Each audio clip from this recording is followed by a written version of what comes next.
Discussing the absence of thought immediately forces us into thinking. A mind without thoughts becomes a frightening force. No second guessing, no guilt, no internal voice creating hesitation.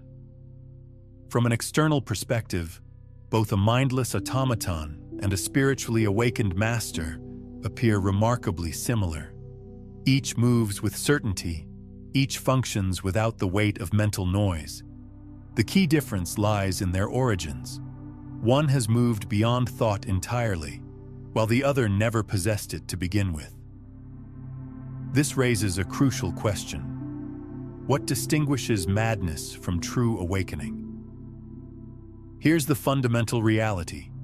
We never truly inhabit the present moment. When you finally notice a thought, it has already become history. Reality operates at a speed that outpaces our mental processing, keeping us forever trailing behind, describing events that have already vanished from our grasp. Picture yourself as an incompetent sports announcer struggling to narrate a game moving just beyond your ability to follow. Before any word escapes your mouth, it has already taken shape in your mind.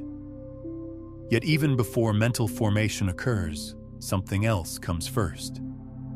Thinking isn't the initial domino falling.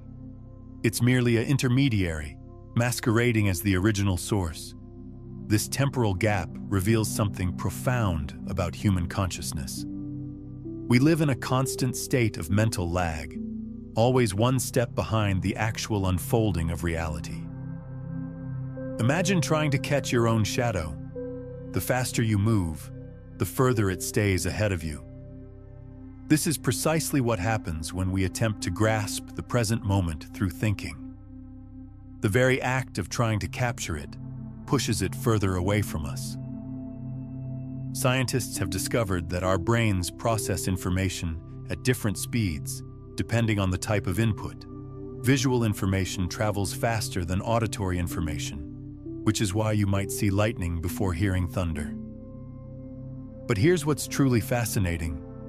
The brain actually backfills our experience to create the illusion of simultaneous perception. It's constantly editing our reality to make it seem coherent and immediate, when in fact we're experiencing a carefully constructed, delayed broadcast of what just happened. When thinking perpetually arrives too late, forever pursuing the present without ever catching it, where does the present actually exist? By the time you acknowledge a moment, it has already disappeared. You aren't experiencing reality directly. You're recalling it. This extends beyond just the gap between thinking and speaking. The same delay occurs between raw, unfiltered reality and the mental processes that try to interpret it. Events unfold, your mind reaches for them, wraps them in language, and only then do you comprehend them. But what exists before that process? What is reality before you clothe it in words? This question has puzzled philosophers and mystics for millennia. The ancient Greeks had a concept called kairos, a supreme moment of time that exists outside the ordinary flow of chronos, or chronological time. Kairos represents the eternal now, the moment that contains all moments. Yet the paradox remains. The instant we try to grasp kairos through thinking, we've already fallen back into chronos. Consider the experience of being completely absorbed in an activity, what psychologists call flow state. In these moments, the usual chatter of the mind quiets, and you become one with the action. Time seems to disappear, and you operate from a place beyond thought. Athletes describe this as being in the zone. Artists call it channeling creativity, and spiritual practitioners recognize it as a taste of enlightenment. What all these experiences share is the temporary suspension of the thinking mind's dominance. This represents the central paradox of conscious experience. You live in perpetual hindsight. You never encounter reality directly. You consistently arrive just after each moment has passed. Discovering it has already moved forward. If your thoughts are always running behind schedule, then what aspect of you actually lives in the present? The part of you that contemplates is never the part that performs. The instant you consider what you're doing, you're no longer actively doing it. The moment you think about existing, you're watching your life from the sidelines. This split between the observer and the observed creates what we might call the consciousness paradox. You are simultaneously the one looking and the one being looked at, the one experiencing and the one analyzing the experience. It's like trying to see your own eyes without a mirror. The very tool you use to perceive cannot perceive itself directly. Mental activity isn't a sudden appearance. It's a continuous process where awareness refers back to itself repeatedly, creating layers of reflection, like pondering about pondering itself. We can never fully express our thoughts because language is inadequate, and our speaking mechanism serves as a flawed interpreter of our internal reality. The instant you conceive something, it becomes separated from the original clarity of that idea. Words always bear the marks of their imperfect vessel. What reaches your lips differs from what originated in your consciousness. Neuroscientists have shown that thoughts literally change the structure of our brains. Every mental pattern we repeat carves deeper neural pathways, making certain thoughts more likely to arise again. This means we're not just thinking thoughts. We're being shaped by them. The irony is that the very process of trying to understand our thoughts changes them. It's like trying to measure the temperature of water by putting a thermometer in it. The act of measurement affects the thing being measured. This gap isn't just about timing. It's about the very nature of existence itself. We can never completely capture the core of a thought because thinking is limited by the built-in shortcomings of language and awareness. Each time you voice a piece of an idea, the pure thought gets lost in the limitations of expression. You attempt to speak it, but since it's always incomplete, imperfect, and partial, this distance becomes an essential characteristic of reflective awareness. If you're finding this exploration of consciousness fascinating, hit that like button and subscribe for more deep dives into the mysteries of the mind. Ancient wisdom traditions understood this limitation of language and developed sophisticated methods to point beyond words. The Zen tradition speaks of finger pointing at the moon. The teaching is the finger, but the truth is the moon. If you mistake the finger for the moon, you miss the point entirely. Similarly, all our discussions about thoughtless consciousness are merely fingers pointing toward an experience that cannot be captured in words. The Sufi poet Rumi wrote, "Sell your cleverness and buy bewilderment." This isn't anti-intellectual. It's recognition that our cleverness, our constant thinking and analyzing, can become a barrier to direct experience. When we're always thinking about life, we're not fully living it.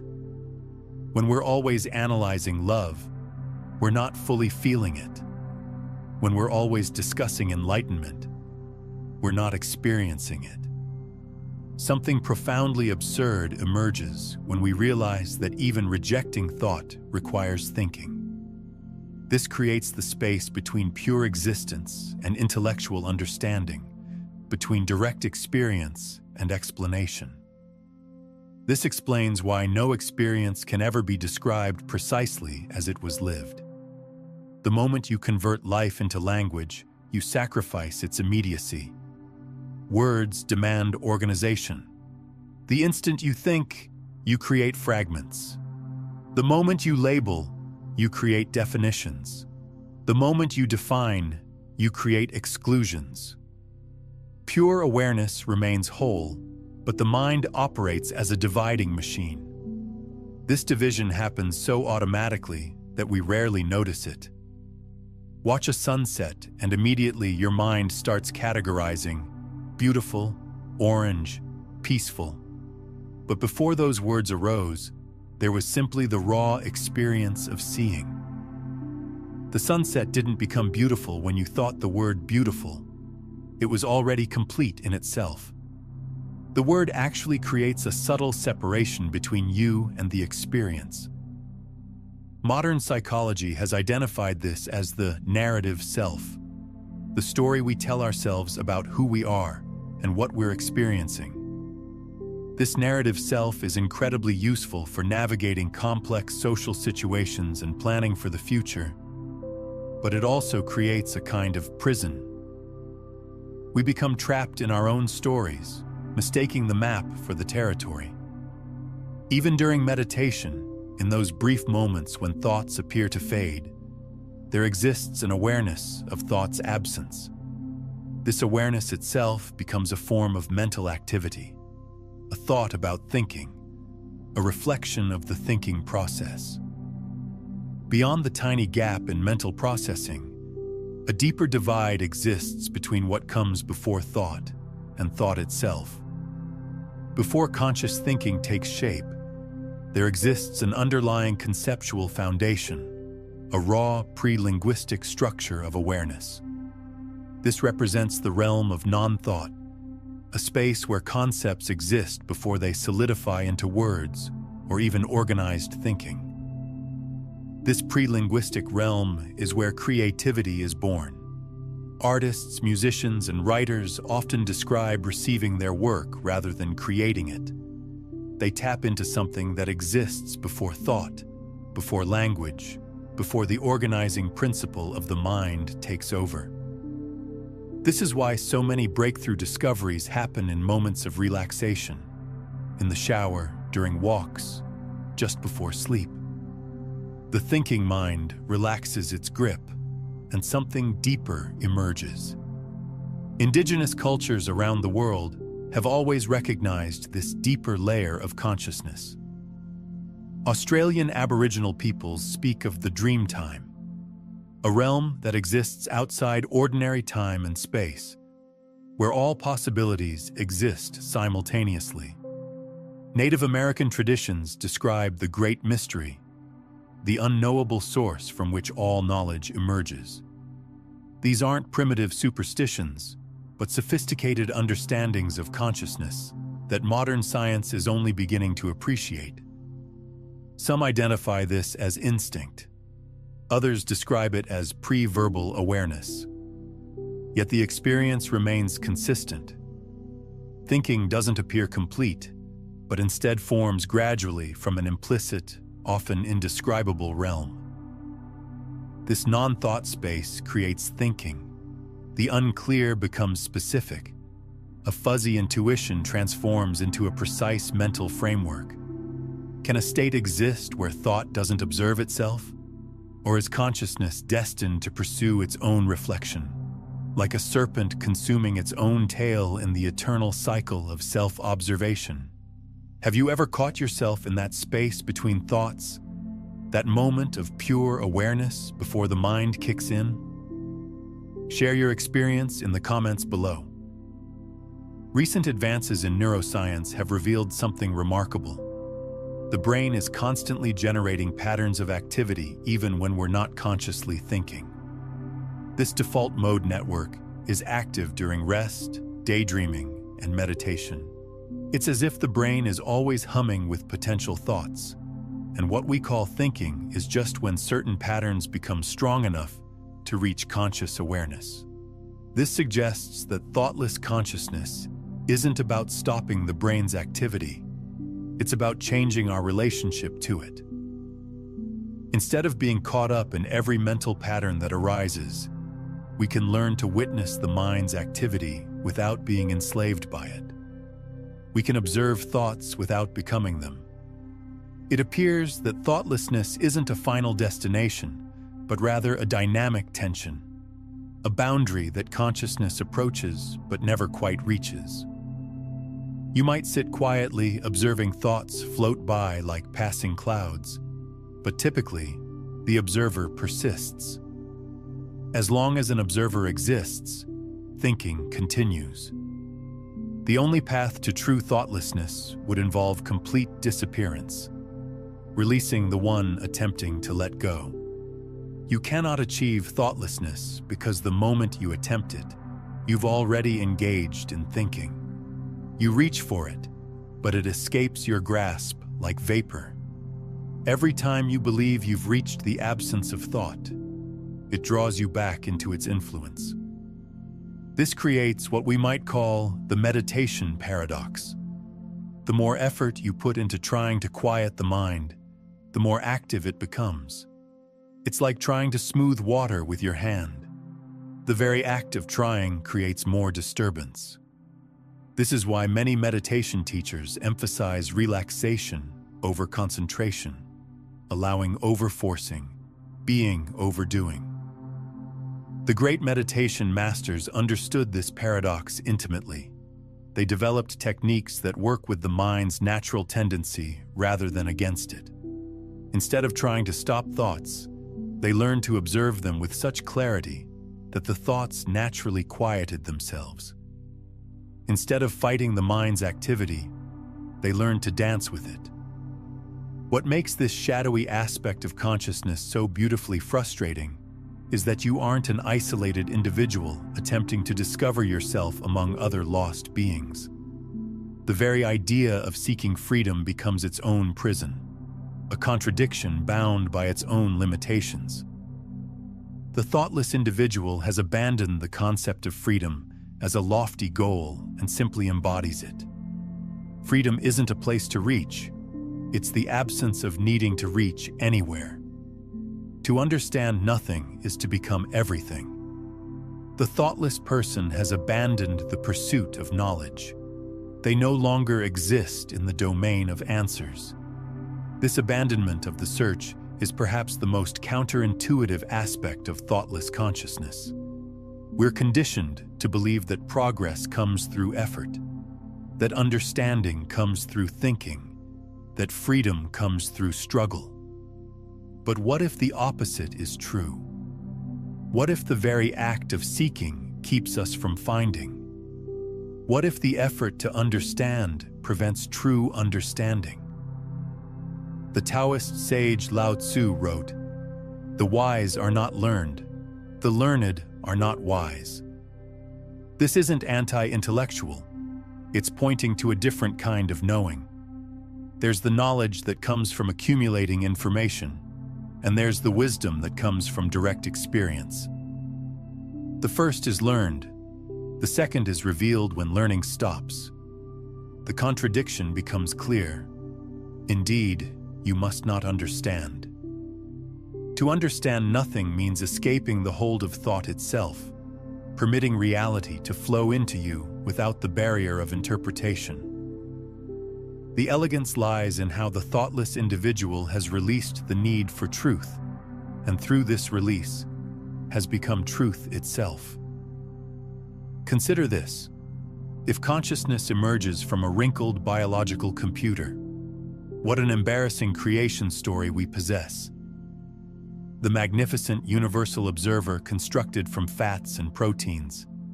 Every philosophical system, every spiritual tradition, every scientific framework you've encountered serves to distract you from the recognized truth.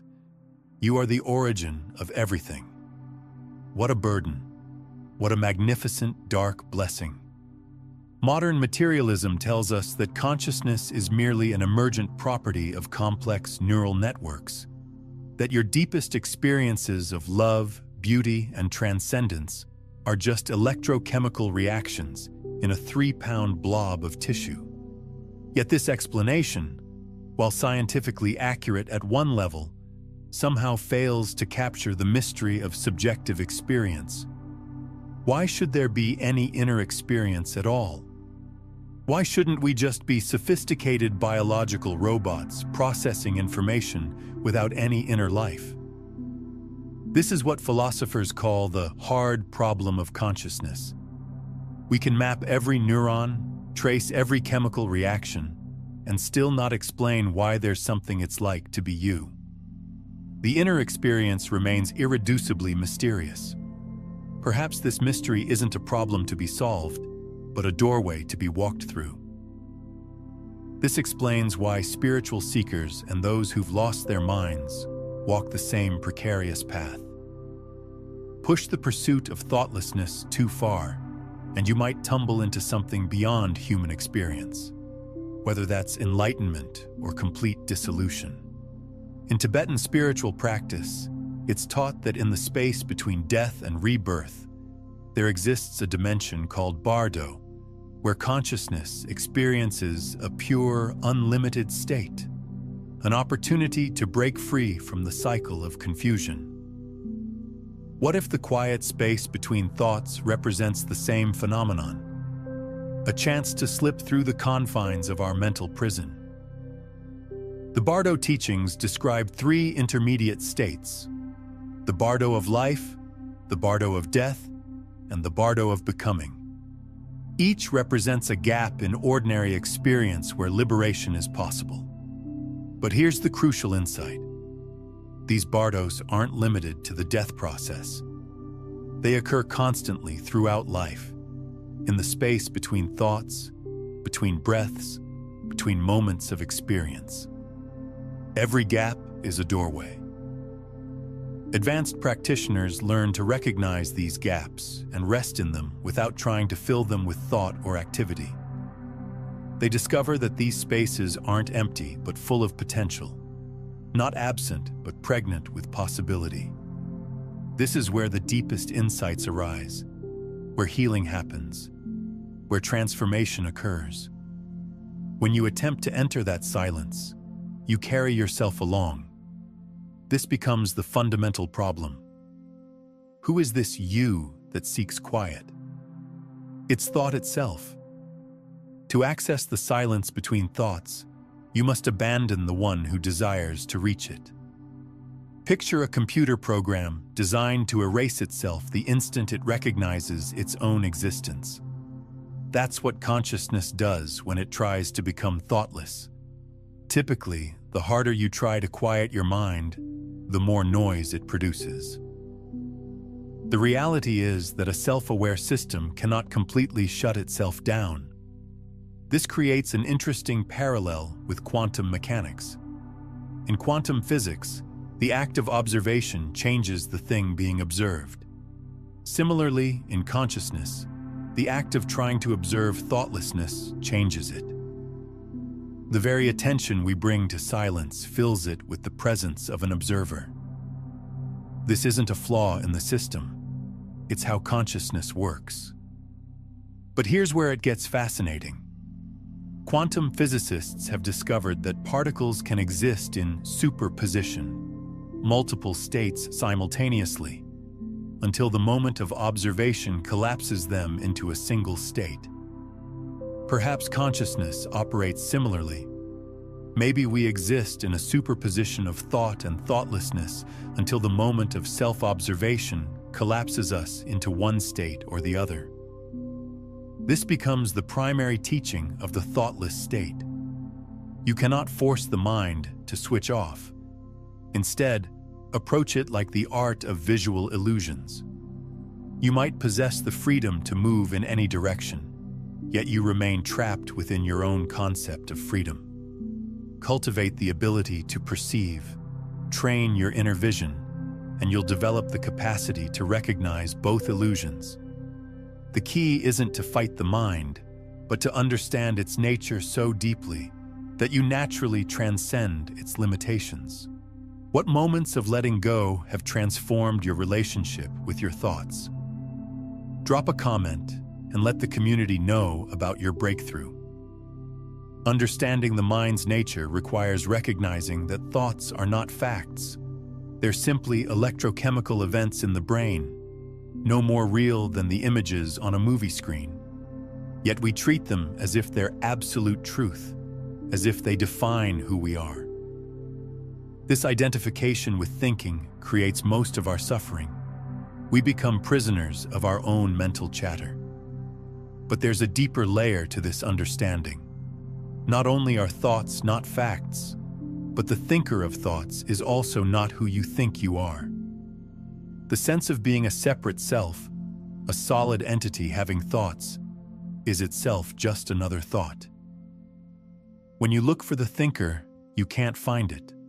There's just thinking happening, with no central controller pulling the strings. This dissolution of the separate self is what mystics throughout history have pointed toward. It's not that you disappear, it's that you discover you were never what you thought you were in the first place. The boundaries between self and world, between inner and outer, between observer and observed, reveal themselves to be conceptual constructs rather than fundamental realities. Consider how quantum physicists describe reality at the smallest scales. Particles exist in multiple states simultaneously until observed, then collapse into a single state. Perhaps consciousness works similarly.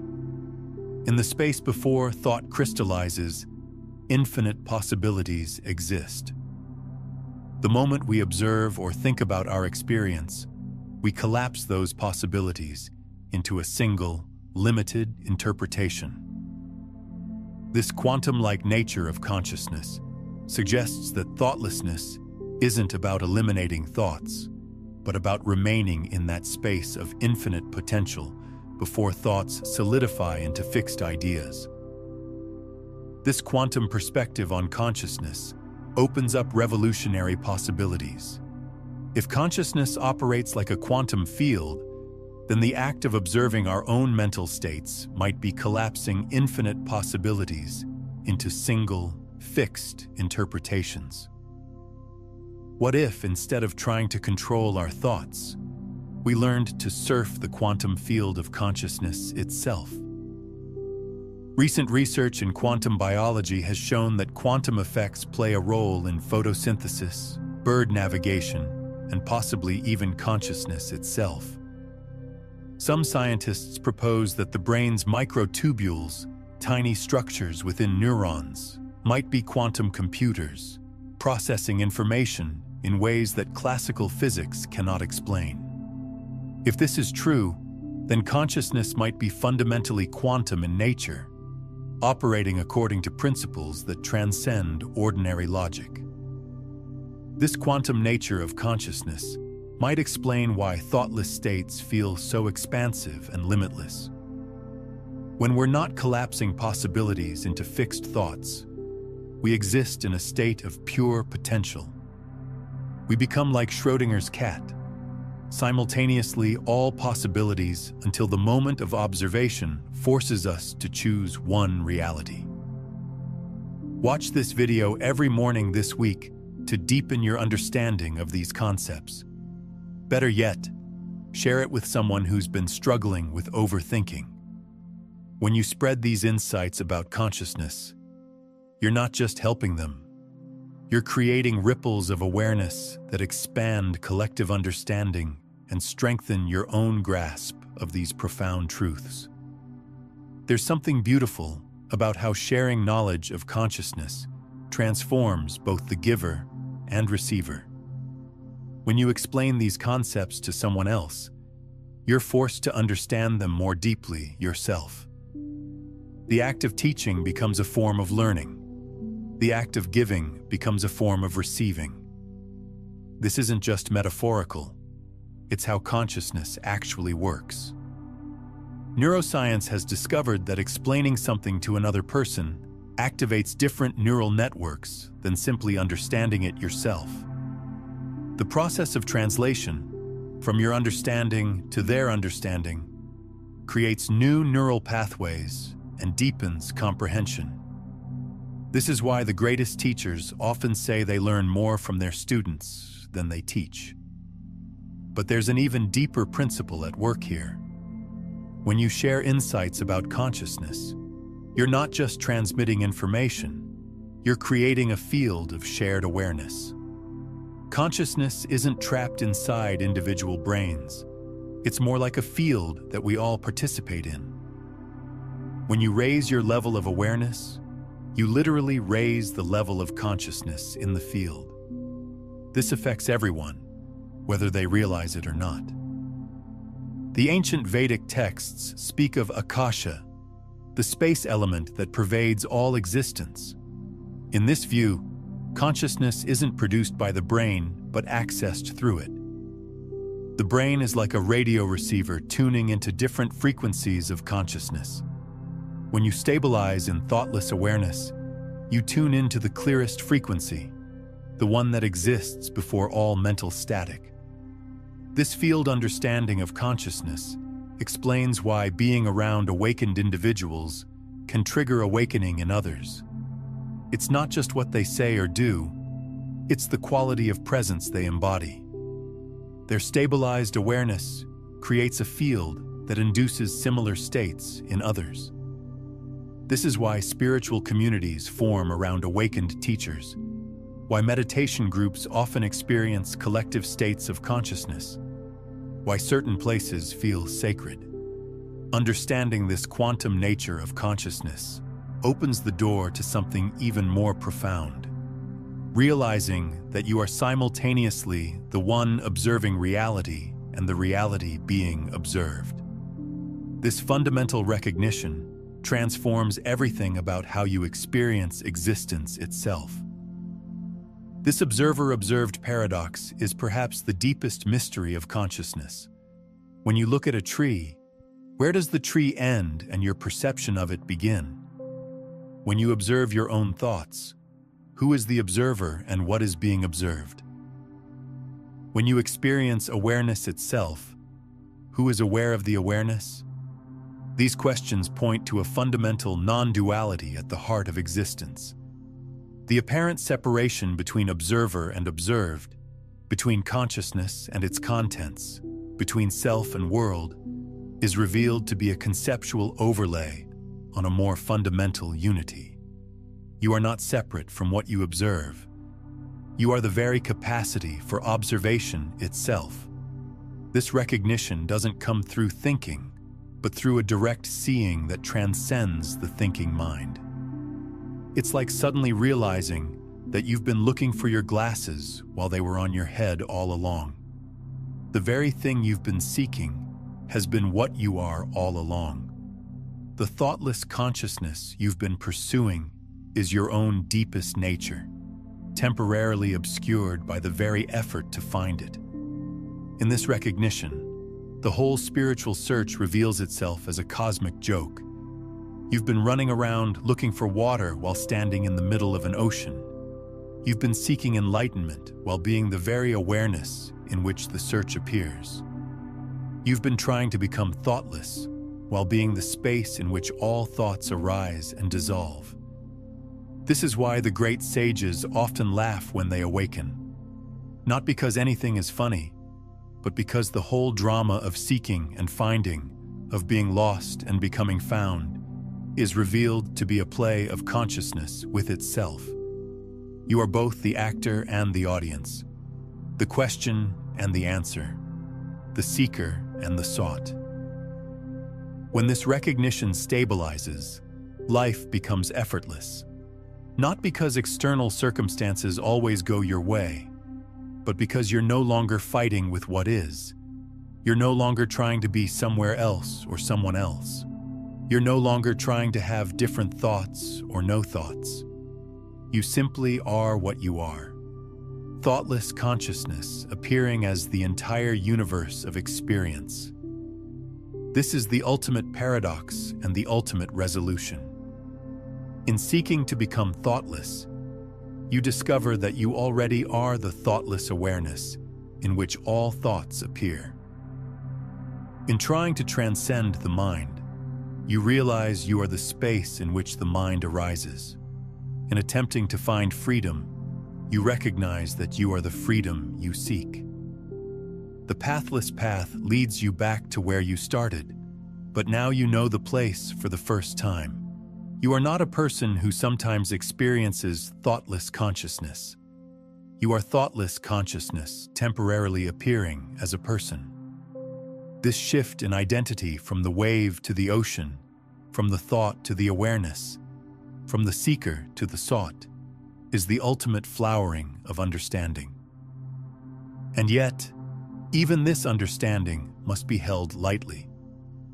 The moment you grasp it as a concept, it becomes another thought.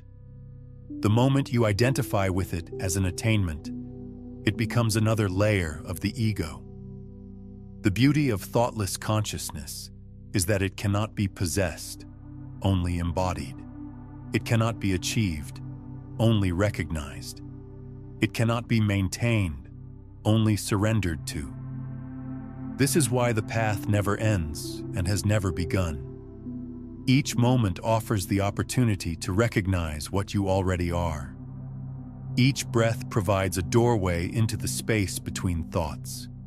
Each experience becomes a teaching about the nature of consciousness itself. The mind will continue to create thoughts, but you no longer need to be enslaved by them. Emotions will continue to arise, but you no longer need to be overwhelmed by them.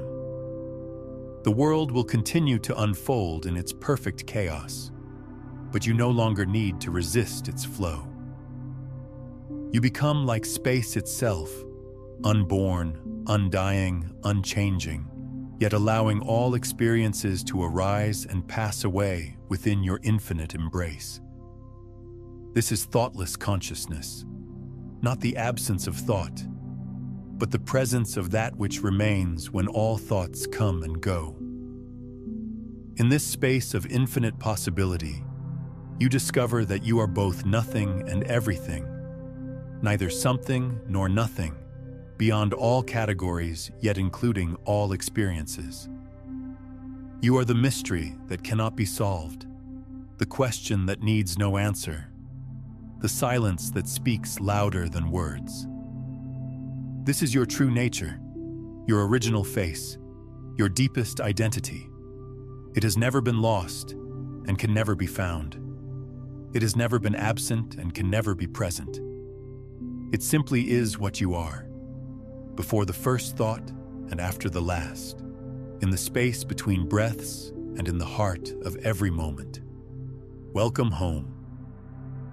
Yet even in this homecoming, there's a subtle trap waiting. The moment you think you've arrived at thoughtless consciousness, you've already left it. The moment you congratulate yourself on achieving enlightenment, you've fallen back into the very mental activity you sought to transcend. This is why traditional teachings often speak of beginner's mind, maintaining the fresh, open awareness of someone encountering truth for the first time, free from the weight of spiritual achievement. The Zen master Huang Po taught, "Your everyday mind, that is the way." This points to something crucial. Thoughtless consciousness isn't a special state you need to cultivate or maintain. It's the natural condition of awareness when it's not caught up in its own self-referential loops. It's as natural as breathing, as simple as seeing, as ordinary as being alive. But here's where modern spiritual seekers often go astray. They turn thoughtless consciousness into another project, another goal to achieve. They create elaborate practices, complex theories, and sophisticated techniques to reach something that is already present. It's like trying to catch your own shadow or seeking darkness with a flashlight. The very effort defeats itself. This leads us to what we might call the spiritual materialism trap. We approach consciousness with the same acquisitive mindset we use to accumulate material possessions. We want to get enlightenment, to achieve thoughtlessness, to attain awakening. But consciousness cannot be possessed because you are consciousness.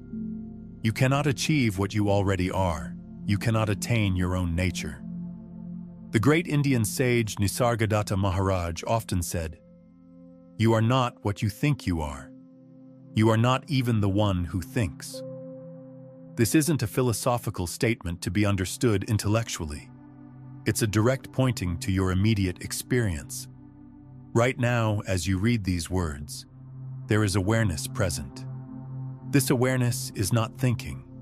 Thoughts are appearing in it. This awareness is not feeling. Emotions are arising and passing within it. This awareness is not experiencing. All experiences are happening within its open space. This recognition leads to what mystics call the great reversal.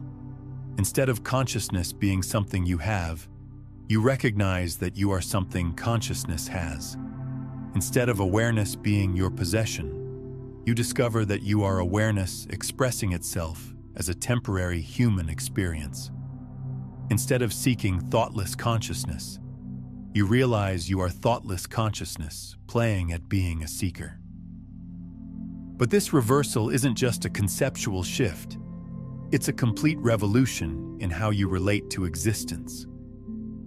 When you recognize yourself as awareness itself, the entire structure of seeking collapses. There's no longer anywhere to go, because you've discovered you are the destination. There's no longer anything to achieve, because you are the achievement. There's no longer anything to understand, because you are understanding itself. This doesn't mean the human experience disappears. Thoughts still arise, emotions still flow, the body still functions, and life still unfolds with all its joys and challenges. But the one who was previously identified with these experiences, the ego, the separate self, the thinker of thoughts, is seen to be a mirage, a case of mistaken identity. It's like suddenly realizing you've been watching a movie and mistaking yourself for one of the characters on screen. The movie continues playing. The characters continue their drama, but you're no longer lost in the illusion. You remember you are the screen on which all the action appears, unchanging, unaffected, yet intimately present as the very space in which everything unfolds. This screen-like quality of consciousness explains why awakened beings can remain peaceful in the midst of chaos, compassionate in the face of cruelty, and joyful despite suffering. They haven't become indifferent to life. They've recognized their true nature as the space in which all of life appears. The screen isn't indifferent to the movie. It simply isn't confused about what it is. From this recognition, true compassion naturally arises. Not the compassion of the ego trying to be good or spiritual, but the spontaneous compassion of consciousness recognizing itself in all beings. When you see through the illusion of separation, you realize that helping others is literally helping yourself, not because of some cosmic reward system, but because others are not other. They are the same consciousness appearing as different forms. This is why sharing these insights creates such powerful ripples. When you point another person toward their true nature, you're not giving them something they don't have. You're helping them recognize what they already are. The recognition in them strengthens the recognition in you, not because you're separate beings helping each other, but because recognition is recognizing itself. The ancient Upanishads contain a beautiful phrase, Tat Tvam Asi, thou art that. This isn't a philosophical statement, but a direct recognition. You are that which you seek. You are that which you have always been. You are that which can never be lost and never be found, because it is what you are. Yet even this recognition must be held without grasping. The moment you try to hold on to the experience of being that, you've created a new, subtle form of seeking. The moment you identify with being awakened, you've created a new, more sophisticated form of ego. The beauty of true recognition is that it doesn't need to be maintained. It maintains itself. It doesn't need to be protected. It is the protection. It doesn't need to be preserved. It is preservation itself. This is why genuine awakening often appears so ordinary. The awakened person doesn't glow with supernatural light or float above the ground. They simply live with an effortless naturalness that comes from no longer fighting with reality. They've stopped trying to be someone else, somewhere else, or someone else. They've relaxed into what they are, where they are, when they are. But this ordinariness can be deceptive. What appears ordinary to the mind is actually extraordinary beyond measure. To live without the constant burden of self-improvement, without the endless project of becoming someone better, without the exhausting effort of maintaining an image, this is the most radical freedom possible. It's so radical that the mind often overlooks it, searching instead for something more dramatic, more impressive, more spiritual. The Taoist concept of Wu Wei, effortless action, points to this same quality. When you're no longer fighting with your nature, action becomes spontaneous and appropriate. You don't have to think about what to do. You simply respond from the clarity of the moment. This isn't passivity or indifference. It's the most intelligent and efficient way to live. Modern neuroscience is beginning to validate what mystics have always known. Studies of advanced meditators show decreased activity in the brain's default mode network, the neural circuits associated with self-referential thinking and the sense of being a separate self. These studies suggest that what we call enlightenment might be the brain's natural state when it's not caught up in self-preoccupation. But we must be careful not to reduce consciousness to brain states. The brain might be the instrument through which consciousness expresses itself, but it's not the source of consciousness any more than a radio is the source of radio waves. The radio can be tuned to different frequencies, and different brain states might correspond to different frequencies of consciousness. But the field of consciousness itself remains mysteriously beyond the physical. This mystery is not a problem to be solved, but a wonder to be appreciated.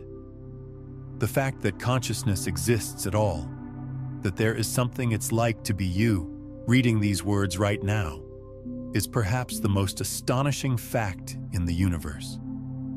No amount of scientific explanation can diminish this wonder. If anything, the more we learn about the complexity of consciousness, the more mysterious it becomes. In quantum physics, there's a principle called complementarity, the idea that objects have pairs of properties that cannot be measured simultaneously. The more precisely you measure one property, the less precisely you can know the other. Perhaps consciousness works similarly. The more you try to analyze it, the more its essence slips away. The more you try to understand it, the more mysterious it becomes. This might explain why direct experience is emphasized over intellectual understanding in spiritual traditions. Not because thinking is bad, but because the nature of consciousness can only be known by being it, not by thinking about it. You can study water's chemical composition, but to know water, you must drink it. You can analyze consciousness endlessly, but to know consciousness, you must be it, which fortunately, you already are. The journey of awakening, then, is not about acquiring something new, but about releasing what was never yours to begin with.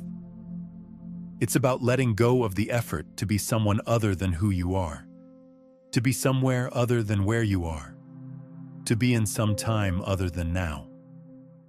It's about relaxing so completely into your own nature that the very idea of being anything else becomes absurd. This relaxation is not collapse or defeat. It's the ultimate victory.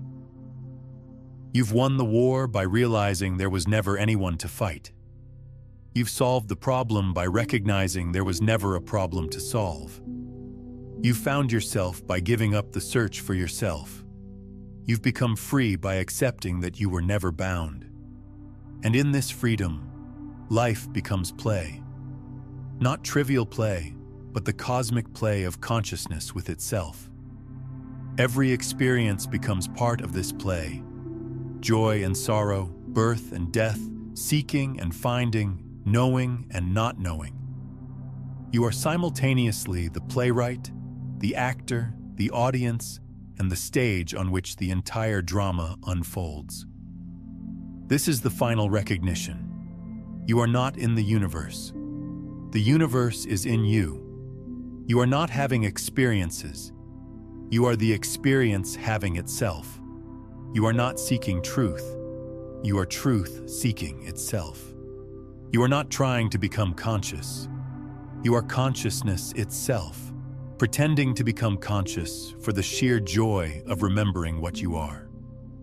Welcome home indeed. Welcome to what you have always been, what you could never not be, what is reading these very words right now. Welcome to the thoughtless consciousness that is your birthright, your nature, your very self. The search is over not because you found what you were looking for, but because you realized you are what you were looking for. The pathless path leads you full circle, back to the beginning, where you know yourself for the first time. And in this knowing, which is not a knowing but a being, the greatest paradox resolves itself. To be thoughtless, you must think no thoughts. To think no thoughts, you must be thoughtless. And to be thoughtless, you must recognize that you already are. Watch this video every morning this week to deepen your understanding of these concepts. Better yet, share it with someone who's been struggling with overthinking. When you spread these insights about consciousness, you're not just helping them. You're creating ripples of awareness that expand collective understanding and strengthen your own grasp of these profound truths. Understanding this quantum nature of consciousness opens the door to something even more profound. Realizing that you are simultaneously the one observing reality and the reality being observed. This fundamental recognition transforms everything about how you experience existence itself.